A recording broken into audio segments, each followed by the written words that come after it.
अगर गोविंद की हत्या करने के लिए चक्रव्यूह रचा गया है तो हमें इस कनेक्शन और मकसद को समझने के लिए इनके इर्द गिर्द भी चक्रव्यूह रचना होगा। गोविंद अपनी लाइफ में चाहे कैसा भी था, लेकिन हमारे लिए ये सिर्फ मर्डर केस है। हमें गोविंद के कातिल तक पहुंचना ही है, चाहे वो फिर एक है या फिर एक से ज्यादा।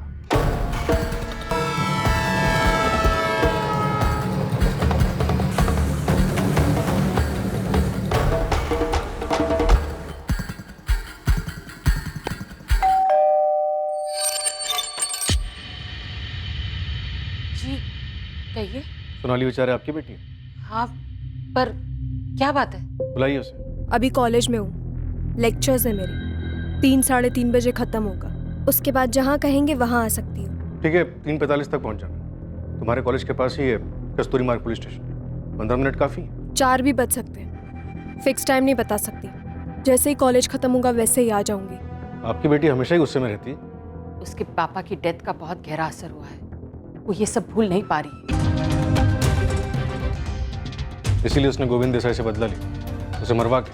जो शक अपने साथ लेकर आए हैं यहाँ पर, क्या वो मेरे बोलने से मिट जाएगा?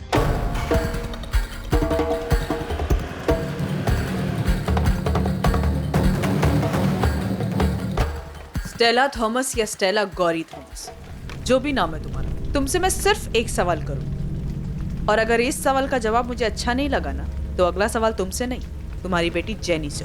बच्ची है जेनी, अभी क्या बताएगी आपको? और अगर आपको मुझसे जवाब नहीं मिला ना, तो वो भी कुछ नहीं बता पाएगी। सब तो बता चुकी हूँ। और क्या पूछना है आपने? कुछ नहीं है मेरे पास और भी बताने के लिए। प्रकाश और संजय। स्टेला, प्रकाश और संजय कहाँ है स्टेला? मेरा सवाल ये है।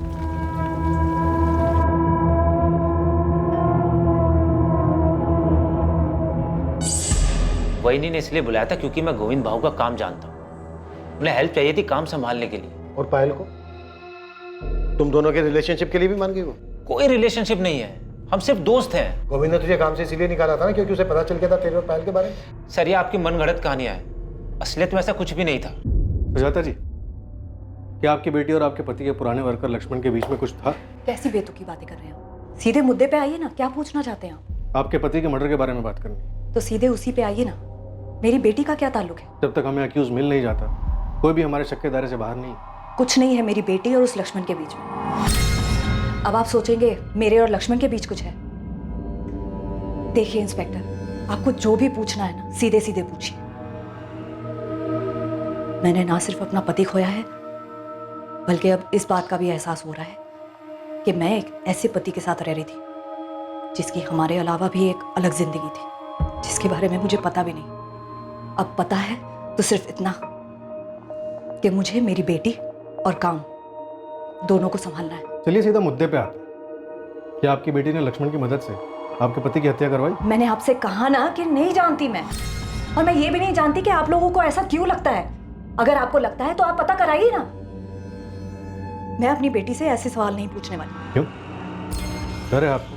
इसका जवाब आप पहले से जानते होंगे। नहीं जानती मैं, और ना ही मैंने उससे ये पूछा, क्योंकि मुझे नहीं लगता कि वो ऐसा कुछ कर सकती है। प्रकाश और संजय के साथ क्या हुआ मैं नहीं जानती, लेकिन हाँ मैडम, उन दोनों की छेड़छाड़ से बहुत परेशान थी। धमकी दी थी दोनों ने, मेरी बेटी पे एसिड फेंक देंगे। माँ हूँ मैं उसकी, ऐसे तो नहीं बैठ सकती थी ना। उन दोनों को समझाने के लिए मैंने हेल्प ली थी किसी की। ऐसी कौन सी हेल्प की किसी ने कि उसके बाद से उन दोनों लफंगों को कुछ पता ही नहीं चल रहा है, सीधा गायब ही हो गए? कौन था वो भला मानस? मेरे पति का दोस्त। कोई नाम? योगेश, योगेश सिंह नाम है उसका। कौन है योगेश सिंह, और क्या किया इसने इन दोनों लड़कों के साथ? मुझे नहीं पता उसने उन दोनों के साथ क्या किया, मैं बता रही हूँ, मैंने सिर्फ हेल्प मांगी थी उससे। कौन है योगेश सिंह? मैडम, मैं आपको योगेश का नंबर दे देती हूँ, आप खुद बात कर लीजिए उससे। मुझे बस उसने इतना बोला था कि उसने दोनों को समझा दिया है और वो कभी भी मेरी बेटी को परेशान नहीं करेंगे, बस इतना था। ऐसे कौन से तरीके से बात की योगेश ने उन दोनों बदमाशों से कि उसकी बात ही मान गए? इधर हमको देख लो, जब तक 4 डंडे नहीं पड़ते कोई क्रिमिनल बात ही नहीं सुनता। अब मैं आपको नंबर तो दे रही हूँ ना, आप खुद बात कर लीजिए। बात तो मैं कर ही लूंगी, पर तुम मेरी एक बात सुनो। कहीं से भी अगर मुझे पता चला कि तुम इन मर्डर्स में शामिल हो, तुमने उस प्रकाश और संजय को मरवाया, तुम अपना नाम तक भूल जाओगी कि तुम्हारा नाम गौरी है या स्टेला।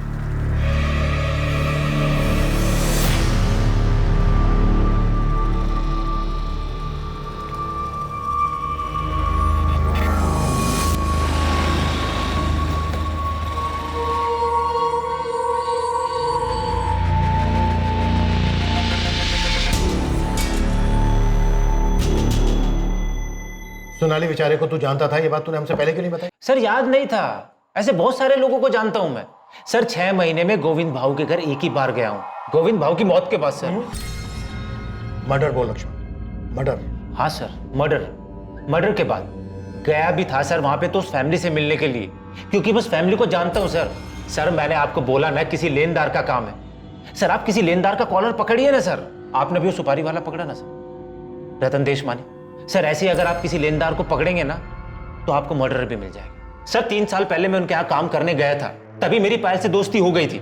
उसके बाद मैंने वहां से काम छोड़ दिया। उसके बाद भी मेरी पायल से बात होती थी, वहीनी से बात होती थी। सर हमारा फैमिली रिलेशन था सर। फिर उसके बाद उसकी फैमिली में ये हादसा हो गया। सर पायल दुखी थी, उसे रोने के लिए कंधा चाहिए था सर। तो तूने अपना कंधा आगे कर दिया। तोड़ देंगे तेरे दोनों कंधे हम, कभी बोझ उठाने के लायक नहीं रहेगा लक्ष्मण। सीधे सीधे बोल, स्टेला गौरी थॉमस कैसे आई पिक्चर में? सोनाली बेचारे के साथ मिलकर पायल को भरोसे में लेकर क्या प्लान बनाया तूने? और वो 2 लोग कौन थे जिन्होंने 19 वार किए गोविंद पर? सर कोई नहीं मिल रहा ना सर, मुझे ही फंसा दो सर। सर लिख दो एफआईआर मेरे नाम पे, डाल दो मुझे सर जेल में। सर मैं खुद ही चला जाता हूँ सर जेल में। ये होशियारी ना बाहर जाके दिखाना, जहां पर नहीं चलने वाली है, समझा? सर मैं तो बलि का बकरा बन के रह गया हूँ। इधर आप लोग मुझे काटना चाहते हैं, उधर सर पायल भी मुझ पर डाउट करने लगी है। सर कैसे सबको विश्वास दिलाऊंगा? सच सच बता लक्ष्मण, पापा को तूने मरवाया है? पुलिस वाले शक करते हैं, समझ में आता है, पर तुम भी? माँ की हालत अब देखी नहीं जाती लक्ष्मण, वो बिल्कुल टूट गई हैं।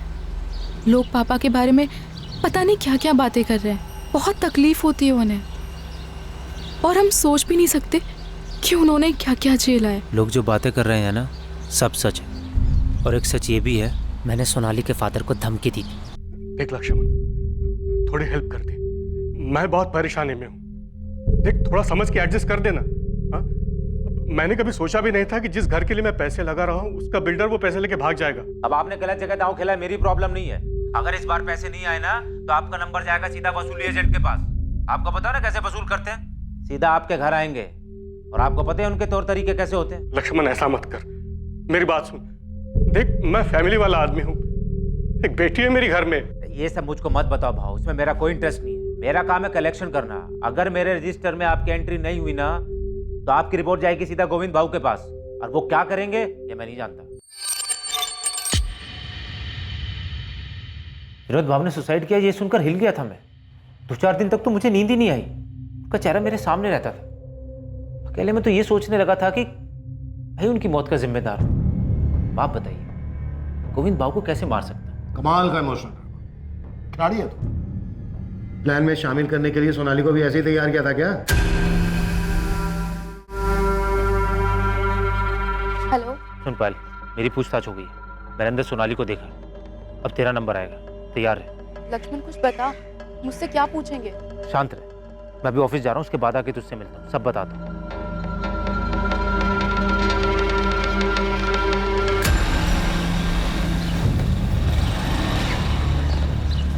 गणेश योगेश सिंह नाम है बंदे का। स्टेला ने इसी की मदद दी थी प्रकाश और संजय को समझाने के लिए। तो जानता है किसी योगेश को? योगेश सिंह? ये वो मान वाली उस्ताद योगेश सिंह है क्या मैडम? अबे तो पूछ रहा बता रहा है। मुझे पता तो तुझे यहाँ गप्पे मारने के लिए बुलाती मैं। पता कर कौन है योगेश सिंह। मैडम एक योगेश सिंह को तो मैं जानता हूँ, मान वाली उस्ताद है। अपने ठाकुर बावड़ी थाने में कई केसेस हैं इसके नाम पर। अपनी शर्तों पे हर तरीके के मैटर सुलटाता ही यार। इसके नाम पर 2-3 हाफ मर्डर भी है मैडम। गणेश ये बंदा मुझे आज के आज मेरे टेबल के सामने चाहिए। और ये नंबर ले, स्टेला ने दिया है। फिलहाल ये नंबर बंद आ रहा है, लेकिन गणेश तो इसे हाजिर कर। हमें पूरा यकीन है कि गोविंद देसाई के मर्डर में इसी का हाथ है।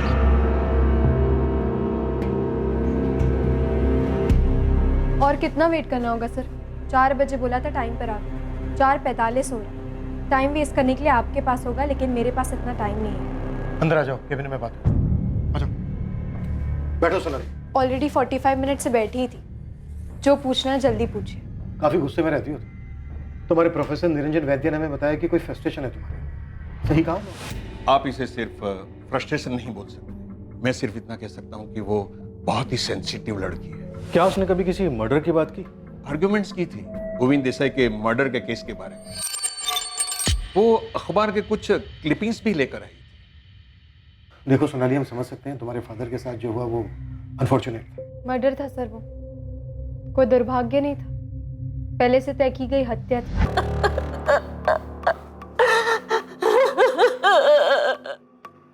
सुसाइड मत बताइए सर, मेरे पापा ने सुसाइड नहीं किया है। इनकी बॉडी से हमें पॉइजन के ट्रेसेस मिले हैं, इसके अलावा और कोई बात सामने नहीं आई।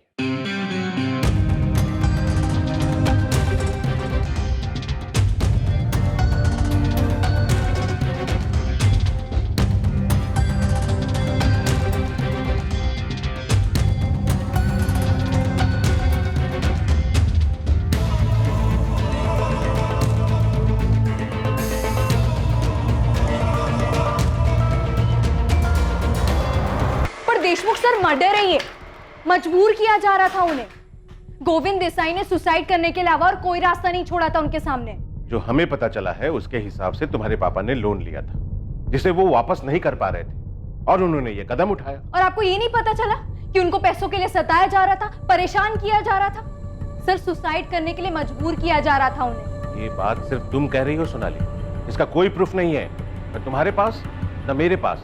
पर सर प्लीज, सर एक बार मेरी बात तो सुनिए, आप क्यों नहीं सोनाली, मैंने तुम्हारे स्टेटमेंट के बेस पर गोविंद देसाई से पूछताछ की, पर उसने तुम्हारे पापा पर किसी भी तरह का कोई भी प्रेशर देने से साफ इनकार किया। कोई खुद थोड़ी ना बोलता है सर कि उसने मर्डर किया है, तो वो गोविंद देसाई बोलेगा क्या कि उसने मेरे पापा को धमकी दी थी? या आपको उसके मुंह से निकलवाना होगा सर? किस बेस पे करूं ये मैं? क्या तुम्हारे पापा ने कोई सुसाइड नोट छोड़ा है? उन्होंने लिखा है कि ये बंदा मुझे धमका रहा था? देखो सोनाली, मैं तुमसे रूड नहीं होना चाहता, सच ये है कि तुम्हारे पापा के केस की फाइल बंद हो चुकी है। तो तुमने अपने पिता की हत्या का बदला लेने के लिए किया? कर्मा सर, उसके कर्मों ने किया है, वो कोई हिसाब बकाया नहीं छोड़ते। अच्छा, कर्मा। और यही कर्मा अगर तुम्हें आईना दिखाए तो? आप बताइए सर, लोन की जरूरत किसे होती है? जिसके पास पैसे नहीं है उसे। अब जिसके पास पैसे ही नहीं है तो कोई बैंक उसे लोन भी नहीं देती। क्यों नहीं देती?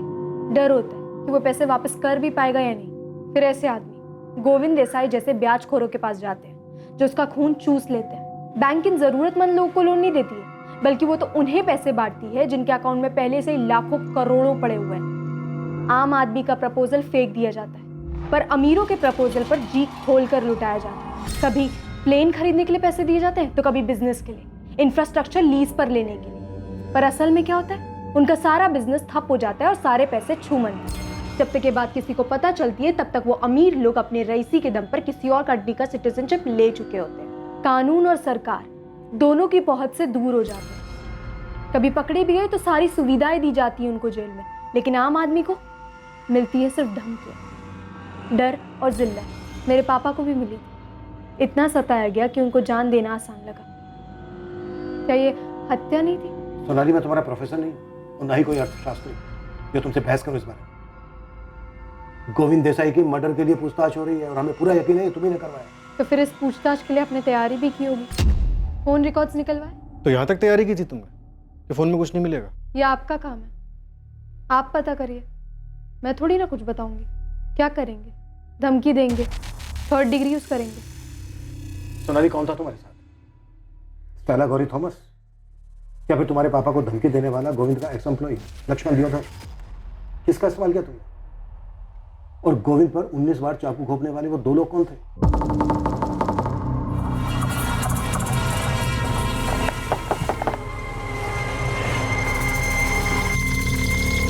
कौन तुम लोग? स्टेला गौरी थॉमस, ये लक्ष्मण दियोदर। इन दोनों में से किसने आपको मेरा नाम बताया? उसी से पूछ लीजिए कि कैसे इस्तेमाल हो गए थे वो, और गोविंद देसाई को मारने में क्या रोल था मेरा। ये बेहतर तरीका होगा ना मुझे फंसाने का, नहीं? तुम्हें क्या लगता है तुमने अपने किए पे पर्दा डाल दिया? नहीं सर, अभी भी लूपहोल है, वो आप पता कर लीजिए उसे। तो अब मैं जाऊं या और कुछ पूछना है आपको? कुछ नहीं, जा सकती हो। वैसे सोनाली, मुझे पूरा यकीन है तुम्हारे पापा को लोन लेने से पहले सही गलत का अंदाजा तो होगा। जिस तरह से उन्होंने पैसे लिए थे उसी तरह से उनको पैसे वापस कर देने चाहिए। सही आदमी यही करता है। गोविंद देसाई चाहे कैसा भी आदमी, लेकिन तुम्हारे पापा ने पुलिस से मदद लिए बगैर ही इतना बड़ा कदम उठा लिया। क्यों? क्या करते वो? धमकाया जा रहा था उन्हें। तो उन्हें पुलिस के पास जाना चाहिए था, मदद मांगनी चाहिए थी पुलिस से, और उन्होंने इतना बड़ा कदम उठा लिया खुद ही, बिना पुलिस से मदद मांगे। उनका सांस लेना तक मुश्किल हो गया था। जो उनके साथ हो रहा था सिर्फ मैं देख सकती थी, मेरी माँ देख सकती थी। तुम देख सकती थी, तुम्हारी माँ देख सकती थी, तो फिर तुम दोनों ने उन्हें बचाने की कोशिश क्यों नहीं की? क्यों नहीं गई पुलिस के पास? क्यों नहीं मांगी पुलिस से मदद? सही कदम उठाने के बजाय तुम गोविंद देसाई के पास गए और अपनी ये बकवास ना उन लोगों के लिए बचा के रखना जो लोन लेकर भाग जाते हैं। यहाँ आज भी 99% लोग मुसीबत में भी दिया हुआ कर्जा वापस करते हैं। अगर तुमने गोविंद को मारा है वो तो हम पता कर ही लेंगे, लेकिन उसके बाद तुम्हारी खैर नहीं। देखो सोनाली, अभी भी वक्त है, बोल दो सच। तुमने अपने पापा का बदला लिया है ना? तुम्ही ने करवाया ना ये? अभी तो आपने बोला कि पता कर लेंगे, तो कर लीजिए ना पता।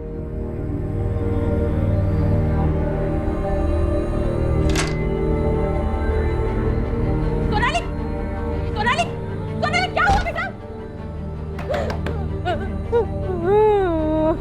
सोनाली,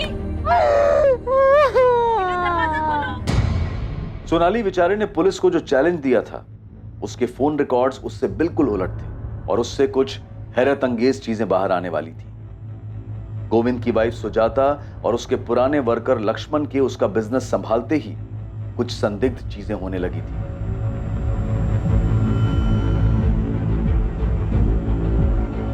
जेनी को छेड़ने वाले आवारा लड़कों प्रकाश और संजय के साथ क्या हुआ था इसका भी पता चलने वाला था।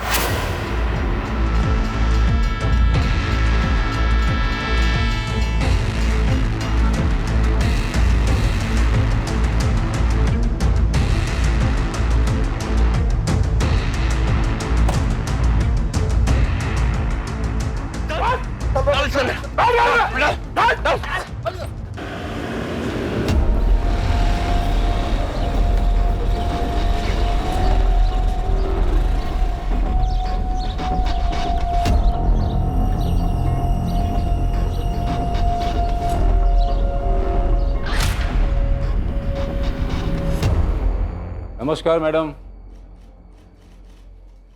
नमस्कार। सुना कि आपकी खबरी मेरे बारे में पूछताछ कर रहे हैं, तो मैंने सोचा कि आप इतना तकलीफ क्यों ले, मेरे को फ़ोन मार देते, मैं हाजिर हो जाता आपके सामने। है कौन तू? योगेश सिंह, लोग प्यार से मेरे को मांडवाली उस्ताद भी बोलते हैं। स्टेला बता रही थी कि मेरे बारे में कुछ पूछ रहे थे आप तो। अच्छा, तो तू है जो स्टेला गौरी थॉमस के इशारों पे नाचता है? अरे मैडम, वो मेरे दोस्त की वाइफ है, उसका पति जॉन मेरा खास दोस्त था। संजय और प्रकाश को मार के कहाँ फेंका तूने? और गोविंद देसाई को किसके कहने पे मारा? स्टेला के कहने पे। तुझे क्या लगा तू पकड़ा नहीं जाएगा? प्रकाश और संजय मच्छर है मैडम, छोटे मोटे टपूरी। स्टेला ने अपने को बोला कि वो लोग जेनी को छेड़ते हैं, मुझसे मदद मांगा, तो मैंने उन दोनों को समझा दी। गलती हो गई। नहीं रे, बॉडी मिलनी चाहिए, नहीं तो कोई डरेगा नहीं। बिल्डिंग से नीचे धक्का दे देने का, डर के सुसाइड किया ऐसा लगना चाहिए। भाऊ आज के बाद कभी जेनी को नहीं छेड़ेंगे। भाऊ उस गली में नहीं, उस गली में कभी नहीं जाऊंगा। भाऊ उसके पैर पकड़ के माफी मांग लेंगे, उसको बहन बना लेंगे। भाऊ बस माफ कर दो एक बार, भाऊ प्लीज। भाऊ मर्डर वर्डर नहीं किया मैडम, खाली एरिया छोड़ के जाने को बोला बस। वो क्या बोलते हैं आप लोग, तड़ीपार, वही की। अबे गुंडे, टांगे तोड़ के ना हाथ में दे दूंगी अगर पता चला कि कुछ हुआ है संजय प्रकाश को। अभी बता कहाँ है वो दोनों? कुछ नहीं किया है मैंने मैडम, वो लफंडर लोग हैं, पी खा के पड़े होंगे किधर भी, अभी मैं उनके पीछे पीछे थोड़ी घूमता। योगेश, तुझसे ये पूछा है कहाँ मार के फेंका है तूने उन दोनों को? अरे मैडम कहीं नहीं, मैंने कहीं नहीं मारा उनको, आप फालतू में परेशान हो रहे हो। मैं तो मांडवाली करवाता हूँ, मर्डर वर्डर मैं नहीं करता है। ठीक है, अगर संजय और प्रकाश जिंदा हैं तो मेरी टेबल के सामने चाहिए, और वो दोनों बंदे भी चाहिए जिसको तूने भेजा था गोविंद देसाई को मारने के लिए। मैडम ये गोविंद देसाई कौन है? वो स्टेला बोल रही थी कि आप लोग उससे पूछताछ कर रहे थे उसके बारे में।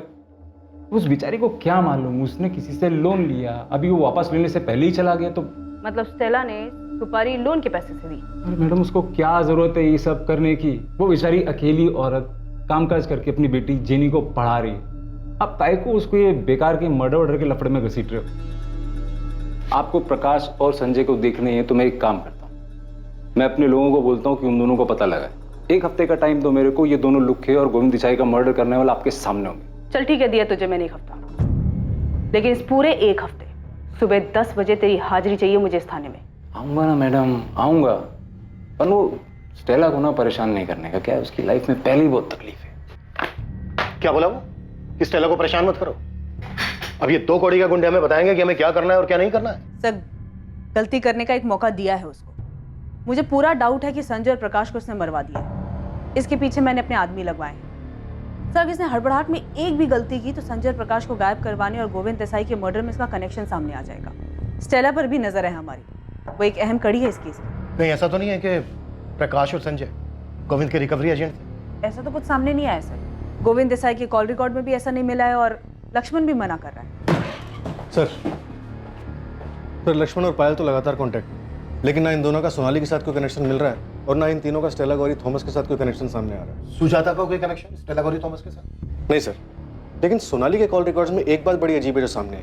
जिस दिन गोविंद का मर्डर हुआ यानी 17 जुलाई को, उस दिन सोनाली के फोन पर ना कोई कॉल आया और ना ही गया।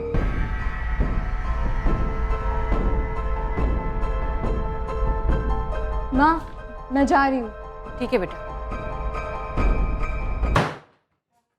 जब फोन ऑफ हुआ तो लास्ट लोकेशन उसका घर का एरिया दिखा रहा था और जब ऑन हुआ तो भी एरिया उसका घर का ही था। और रिकॉर्ड से कोई नंबर मिला? नहीं सर, या तो उसकी बात उसकी माँ से होती है या फिर उसके कॉलेज के प्रोफेसर निरंजन से। काफी शातिर लड़की है सर। आप ही बता रहे थे कि कॉल रिकॉर्ड निकलवाने के बारे में खुद ही बोल रही थी, तो मुझे ऐसा लगता है इसने फोन यूज ही नहीं किया होगा।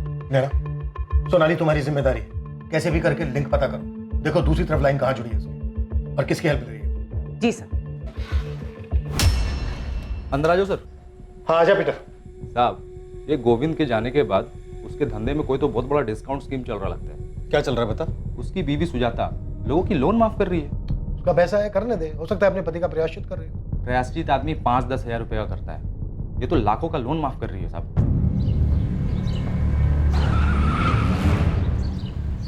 आज सोनाली गाड़ी में बैठ तुझसे बात करनी है। क्यों?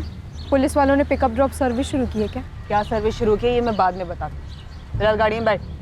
सीधा पुलिस स्टेशन आऊंगी, अभी मेरा कॉलेज का टाइम है। बात करने के बाद मैं खुद तुझे कॉलेज छोड़ूंगी। बैठ अंदर।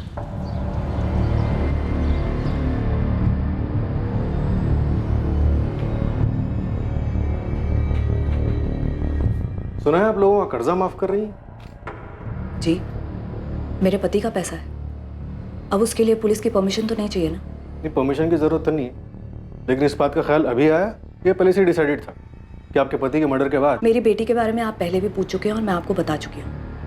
अब आपका इशारा मेरी तरफ है तो मैं आपको बता दूं कि मेरे पति का मर्डर मैंने नहीं करवाया। चलिए फिलहाल के लिए मान लेते हैं, हमारे हाथ में भी ऐसा कुछ है नहीं। अजीब है ना, हमारे हाथ कोई लिंक नहीं लग रहा और इधर मुकेश पवार का पूरा 12 लाख माफ हो गया।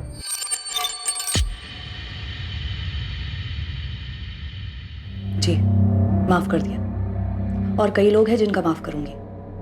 ये मेरा फैसला है और इसका मेरे पति के मर्डर से कोई लेना देना नहीं। ऐसे क्या देख रहे हैं साहब? वैरी ने जो भी किया उनका पैसा है, खुल्लम खुल्ला सबके सामने, कोई चोरी छुपे नहीं किया।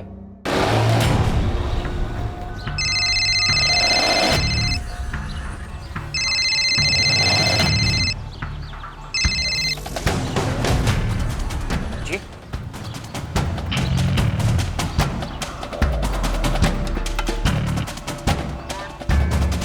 17 की डेट तो याद नहीं है मुझे, लेकिन कभी कभी पूरा दिन अपना फ़ोन ऑफ करके रखती हूँ। ये डेट तो याद होनी चाहिए तुम्हें।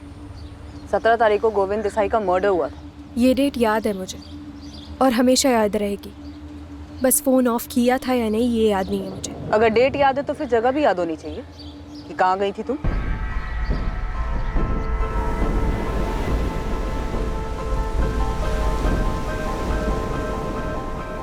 इतना याद नहीं है मुझे, लेकिन शायद मनोहर के आसपास कहीं गई थी।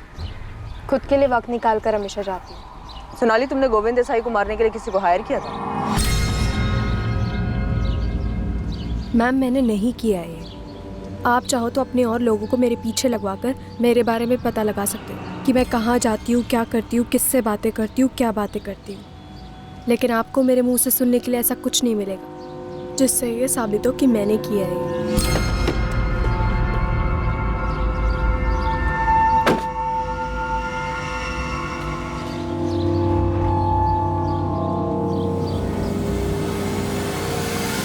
मैं अपने पापा के डेथ से बहुत परेशान थी। मैंने उनकी मौत के लिए गोविंद देसाई को दोषी माना। मैं उसकी ज़िंदगी बर्बाद करना चाहती थी कि मैं उसकी ज़िंदगी नर्क बनते हुए देखूं। लेकिन अब जब उसकी मौत हो चुकी है तो मुझे ऐसा लगता है कि ये कर्म चक्र है। जो उसने मेरे पापा के साथ किया उससे भी वैसा ही मिला। लेकिन सच ये है कि मैं अभी भी खुश नहीं हूँ, ना मुझे अंदर से शांति मिली है क्योंकि जो हुआ उससे मेरे पापा तो वापस नहीं आ जाने वाले। मैं बस आपको इतना ही बोल सकती हूँ कि मैंने उसे नहीं मारा है और ना ही मैंने किसी को सुपारी दी है उसे मारने के लिए।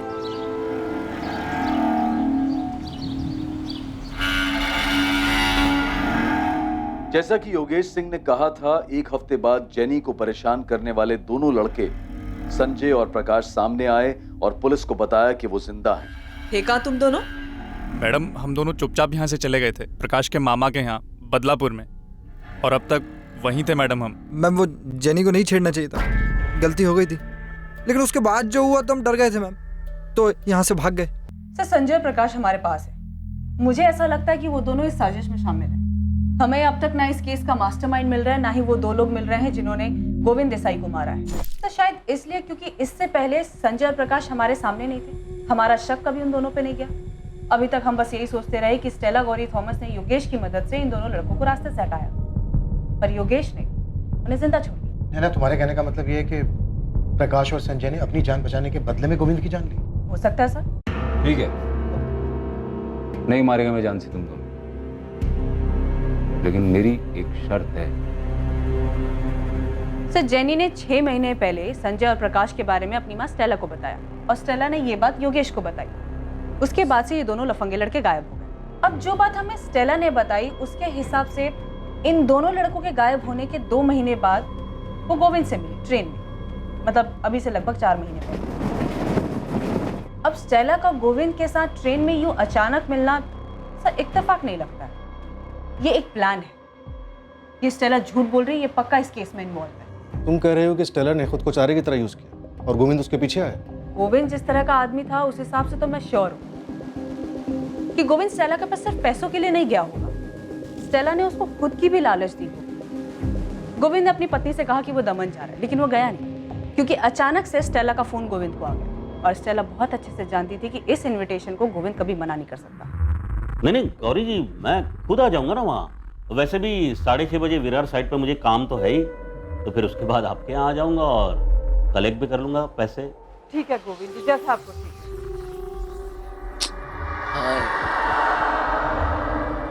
ऐसे छोटे मोटे अमाउंट लौटाने की क्या जरूरत है गौरी जी? अब नहीं भी देंगे तो चलेगा, बस बस बस। उसके बाद 2 लोग गोविंद पे अटैक करते हैं, वो संजय और प्रकाश हो सकते हैं। गोविंद बाबू। कौन तुम लोग? अगर ऐसा है तो फिर सच चुकलवाते हैं संजय और प्रकाश से। है ना? तुम स्टेला और जेनी को भी ले आओ, चारों को आमने सामने बिठाते हैं और करते हैं पूछताछ। क्या हुआ? खाली याद क्यों है? वो चाकू लाना भूल गए क्या, जिससे गोविंद का मर्डर किया था? याद नहीं आ रहा, मैं याद दिलाता हूँ। 19 वार किए थे जिस पर तुमने कस्तूरी फाटा मार। यही है ना वो आदमी?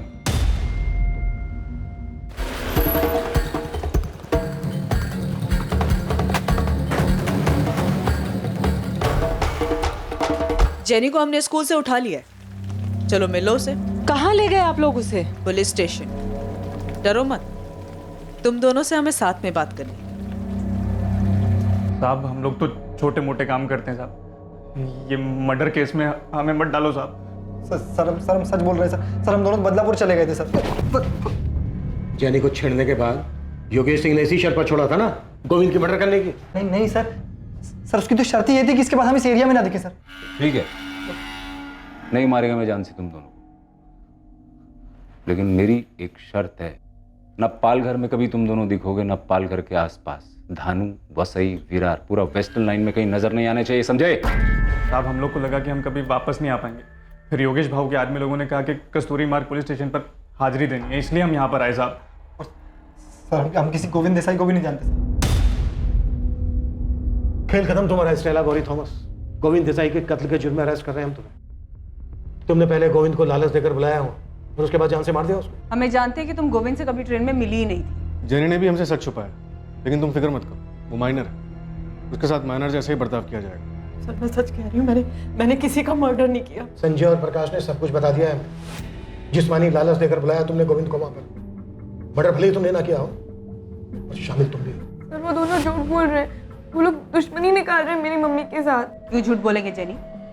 तुम्हारी मम्मी ने इन दोनों गुंडों को हटाने के लिए एक दूसरे गुंडे योगेश की मदद ली इसलिए? सोचो, जब लोगों को ये पता चलेगा कि जेनी की माँ ने मर्डर किया है तो कैसा बिहेव करेंगे वो जेनी के साथ। सीधे सीधे बता दो ये सारी प्लानिंग कैसे बनाई तुमने? हेलो, गोविंद भाऊ बोल रहे हैं? हाँ बोल रहा हूँ। कौन? मेरा नाम गौरी है। आपकी छोटी सी मदद चाहिए थी। बेटी को पढ़ाने के लिए लोन चाहिए, मिल सकेगा? हाँ मिल जाएगा, लेकिन उसके लिए आपको सामने आकर मिलना पड़ेगा, फोन पर नहीं हो सकता ये। तो गौरी तुम्हारा नाम कभी था ही नहीं, ये तुमने गोविंद देसाई के लिए रखा था। इसीलिए रखा था, लेकिन मुझे नहीं पता था ये सब होने वाला है। तो फिर ये लोन वोन ये सब नाटक था? क्यों किया तुमने ऐसा? क्या तुम्हारा हिसाब भी कोई बाकी था? सर मेरा उसके साथ कोई हिसाब बाकी नहीं था। मैं तो गोविंद को जानती तक नहीं थी। प्रकाश और संजय का डर अब खत्म स्टेला। अब इधर कभी दिखाई नहीं देंगे वो लोग। Thank you so much Yogesh. Jenny बहुत डरी हुई थी इसीलिए तुम्हें परेशान किया। और हाँ, इसके बदले कभी भी तुम्हारी कोई भी मदद कर पाऊँ ना, मैं हमेशा तैयार हूँ। ये क्या बोल रही स्टेला? जॉन होता तो भी ऐसे ही बोलती क्या? दोस्त था वो मेरा, अभी वो नहीं है तो उसकी फैमिली के लिए इतना तो करना बनता है ना। योगेश, तुम्हारा ये एहसान ना जिंदगी भर उधार रहेगा मुझ पे, सच बोल रही हूँ। तो गोविंद को फंसाकर तुमने योगेश का एहसान चुकाया। मुझे नहीं पता था योगेश के मन में क्या है। एक हेल्प चाहिए स्टेला। बोलना योगेश, क्या बात है? गोविंद देसाई ये इंटरेस्ट पे पैसा बनाता है। अच्छा, बस इसको एक कॉल कर और बोल कि तेरे को लोन चाहिए। लोन? हाँ, और अपना नाम गौरी बताने का, स्टेला नहीं। गौरी? तू फिक्र मत कर, अपने को उसके साथ कोई पुराना हिसाब किताब चुकता करना है। जैसा मुझे योगेश ने बोला था मैंने बिल्कुल वैसा ही किया। मैंने 10,000 रुपए अरेंज कर लिए हैं गोविंद जी, आप लेने आ सकते हैं या फिर? नहीं, मैं खुद आ जाऊंगा गौरी जी, क्योंकि वैसे भी मुझे विरार साइड पे 6:30 बजे शाम को काम है ही, फिर उसके बाद आपके यहाँ आ जाऊंगा। नहीं गोविंद जी, घर मत आइएगा, मेरी बेटी भी होगी। कस्तूरी फाटा पे मिल सकते हैं? मुझे वहाँ पे कुछ काम है तो आपके पैसे भी दे दूंगी और किसी होटल में डिनर भी कर लेंगे। हाँ बिल्कुल गौरी जी, तो मिलते हैं। प्रकाश और संजय वाला एहसान बराबर स्टेला। ये लास्ट टाइम था योगेश। हाँ, इसके बाद जरूरत भी नहीं पड़ेगी। आज मैं गोविंद का हिसाब किताब भी बराबर कर दूंगा।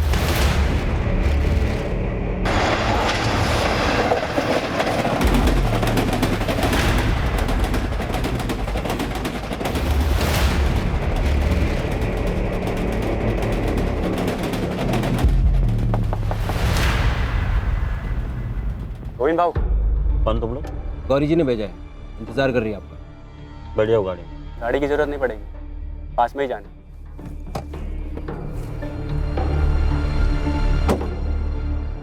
कहाँ जाना? आओ बस वो पीछे। हाँ?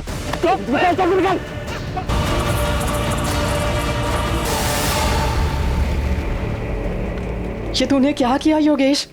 पुलिस का फोन आया था मुझे, गोविंद का मर्डर हो गया, मर्डर, और मेरा नंबर मिला है उसके फोन से। परेशान मत हो स्टेला। तू ये करने वाला था, इसलिए फोन करवाया था गोविंद को मुझसे? योगेश, तूने मुझसे कहा था कोई पुराना हिसाब बराबर करना है उससे, ये नहीं बताया था तूने मुझे? घबरा मत, डरने की कोई जरूरत नहीं है, कुछ नहीं होगा। जैसा मैं सुना रहा हूँ वो याद कर और पुलिस को भी वैसे ही बताना। तू ट्रेन में आती जाती है ना? योगेश ने जैनी को संजय और प्रकाश से बचाया था, इसलिए तुमने आंख बंद करके उस पर भरोसा कर लिया और गोविंद को वहां पर बुला लिया जहां पर उसका मर्डर हुआ। योगेश ने क्यों मारा गोविंद को? सर मुझे कुछ नहीं पता योगेश ने ऐसा क्यों किया। मुझे तो ये भी नहीं पता था कि वो मेरा इस्तेमाल कर रहा है। ये दोनों तब तक यहाँ से नहीं जाएंगे जब तक हमें वो गुंडा योगेश नहीं मिल जाता। लेकिन सर मैंने कुछ नहीं किया, मैंने कुछ नहीं किया।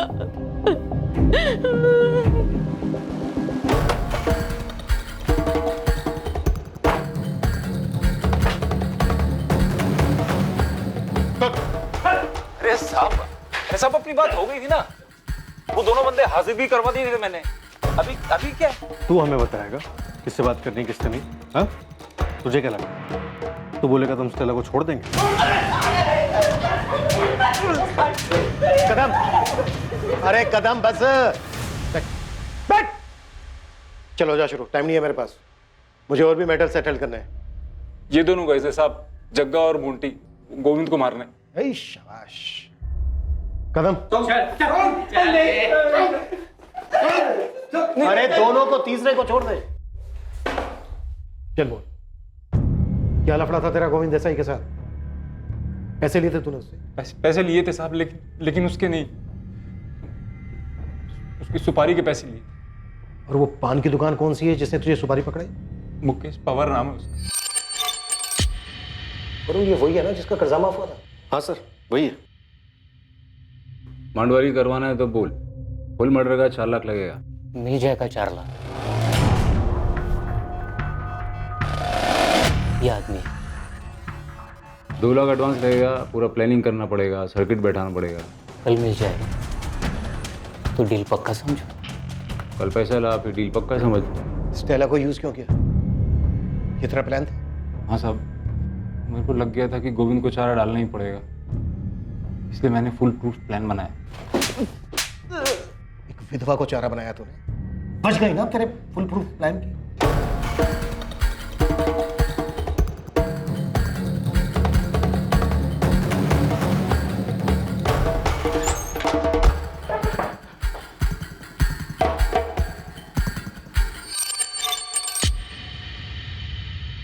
ये वो पान की दुकान, योगेश इसकी बात कर रहा था?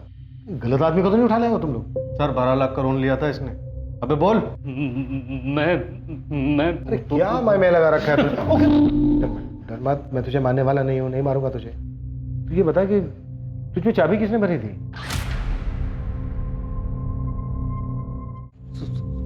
सुजाता देसाई।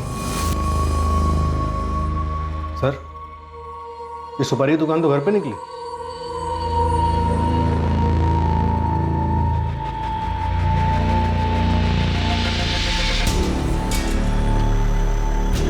गोविंद को मारने के लिए सुपारी मैंने दी थी मुकेश को।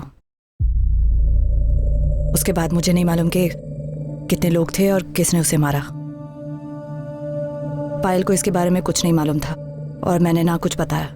ये सब हम पता लगा लेंगे सुजाता जी, किसको क्या मालूम था, क्या मालूम नहीं था, क्या चार्ज लगाना है। अब सिर्फ ये बताइए कि आपने गोविंद की सुपारी क्यों दी थी? वो बहुत सी औरतों के साथ शारीरिक संबंध बनाता रहता था इसलिए?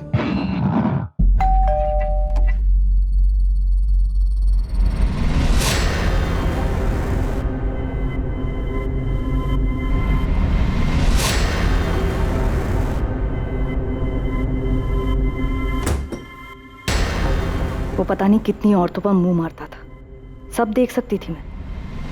जो करना था करता, पर हर चीज की एक सीमा होती है।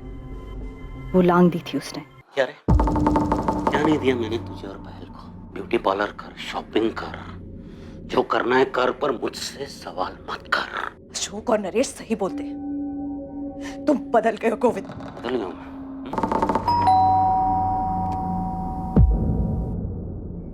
माँ, ये कैसे हुआ? माँ, आपको चोट कैसे लगी?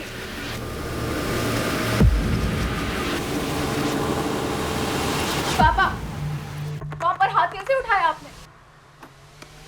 हाथ कैसे उठा सकते हैं आप वहां पर? वो मुझे मारता रहा और मैं कुछ नहीं बोली, लेकिन जब उसने पायल पर हाथ उठाया तो मेरी सहनशीलता जवाब दे गई। फिर मुझे लगा कि हम दोनों के घुट घुट के मरने से अच्छा है कि वो अकेला ही मर जाए। मैंने देखा था तुम उसके पैरों में गिर के गिड़गिड़ा रहे थे। मैं क्या करूं सुजाता जी, पैसे लिए थे मैंने, वापस ही नहीं कर पा रहा हूं। कितने हैं? अभी 12 लाख बचा है। तुम्हें देने की जरूरत नहीं है, सारा माफ कर दूंगी। ऊपर से जो भी खर्चा होगा वो भी मिलेगा, अगर तुम किसी का जुगाड़ कर सको जो गोविंद को मुक्ति दिला सके। जान से मारना है उसे। पायल उस वक्त बालिग थी, अपने अच्छे बुरे की समझ थी उसे। पहले मैंने सोचा इसे लेकर कहीं दूर चली जाऊं, लेकिन उसे सबक सिखाना जरूरी था। बिला वजह मार खाई थी मैंने और मेरी बेटी ने। तो ये दमन वाली कहानी इस प्लान का हिस्सा थी? जी। और पायल तुम जानती थी कि तुम्हारे माँ ने ही नहीं मैम, पर मुझे शक था कि ऐसा कुछ हो सकता है। लक्ष्मण भी शामिल था इस सब में? नहीं, उसे भी कुछ नहीं मालूम। मुजरिम सिर्फ मैं हूं। मुकेश की भी मजबूरी का फायदा मैंने उठाया। फैसले करने की आदत छोड़ दो, कोई जज नहीं है, मुजरिम। माँ ने जो कुछ भी किया सब मजबूरी में किया। सर वो मजबूर थी। कानून की नजर में तुम्हारी माँ इस वक्त सिर्फ एक मर्डरर है पायल।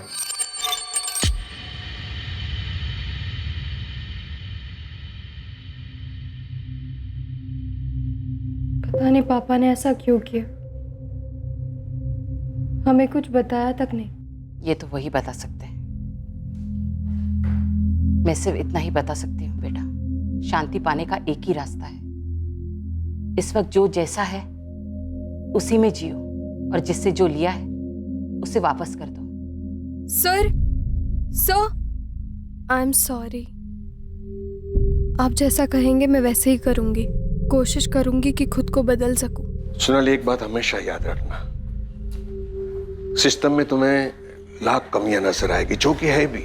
जो इसका फायदा उठाते हैं वो आदर्श लोग नहीं होते हैं, बुरे लोग होते हैं, और हमें उनके जैसे बनने की जरूरत नहीं है। ख्याल रखना अपना।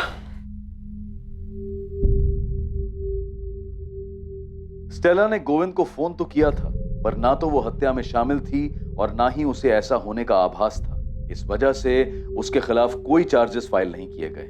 मुकेश पवार, योगेश सिंह, मोंटी और जग्गा के साथ सुजाता देसाई पर आईपीसी की धारा 302 हत्या के लिए और आईपीसी की धारा 120B आपराधिक साजिश के लिए चार्जेस लगाए गए। भले ही एक साजिश के तहत कितना भी पेचीदा चक्रव्यूह रचा गया हो, लेकिन हर अपराध का अपराधी सामने आता है और हर अपराधी को अपने किए का खामियाजा भुगतना पड़ता है। जब एक साधारण इंसान अपने हालात से मजबूर हो जाता है, किसी दूसरे इंसान के किए से दुखी हो जाता है, तो ये हमेशा याद रखें कि ऐसी स्थिति में अपनी सहनशीलता को खोकर जुर्म का रास्ता न चुनें। सोचें, समझें और सतर्क रहें, ताकि गुस्से में उठाया गया कदम आपको किसी ऐसी परिस्थिति में न डाल दे जिसके लिए आपको जीवन भर पछताना पड़े। हम शायद अपनी तसल्ली के लिए कुछ ऐसे उदाहरणों का सहारा लें जिसमें अपराधी अपराध करके बच निकला हो, लेकिन ज्यादातर अपराध सुलझा लिए जाते हैं और अपराधियों को उनके किए की सजा दी जाती है। जो लोग डिफॉल्ट करते हैं और बिना पैसा दिए भाग जाते हैं, उनका ना तो अनुसरण करना चाहिए और ना ही उनसे ईर्ष्या होनी चाहिए। वो सिर्फ भगौड़े हैं और कानून उन्हें एक ना एक दिन पकड़ ही लेगा।